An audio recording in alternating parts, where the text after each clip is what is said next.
around inside of them. I took this prisoner back to the captain, and we had to go in against a pillbox that was on top of a hill, and we had to go through open terrain, maybe as much as 2 miles before we can get to the pillbox, which is suicidal.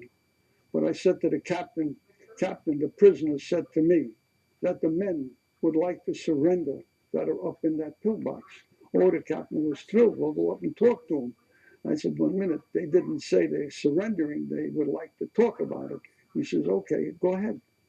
So I went up with my prisoner along the edges of the road, which was quite a distance away, and we crept and crawled all along until we were within hollering distance of the pillbox. We hollered at them that they should surrender and that they should come out, and we're not going to hurt them, we'll make them prisoners. And my prisoner called them by name.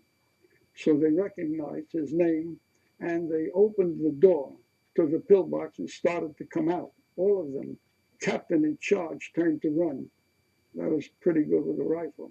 So I shot him. And they all got nervous and ran back into the pillbox. And then they opened up with machine guns and rifles and mortars and everything they could lay their hands on to try to kill my prisoner and me. Finally, they stopped. Now I had to think up something to do. So I said to the prisoner, we'll wave a white flag, you call them by name, and you run into the pillbox and tell them I'm not going to hurt them. I'm one man with a rifle, and I'm not going to hurt this mob of men. He said, all right. And we waved and waved and waved until he called him by name, and he stood up, and they didn't shoot him, and he ran into the pillbox. I sat there for maybe a half hour, and then the door opened, and all the men came running out towards me. I didn't know what happened, but they all got around me, surrounded me, and they were all happy, clapping each other on the back, and I gave them a German command, Stillgestanden, which means stand at attention. I was only a PFC myself, but they immediately reacted. I said, take your helmets off, Rutter off, wear runter, throw your guns down and take your hats off, your headgear off.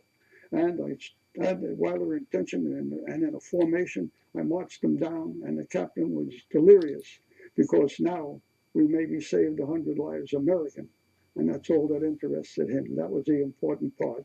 And this he recorded and sent in, and I didn't know it, but he wrote me up for a Bronze Star.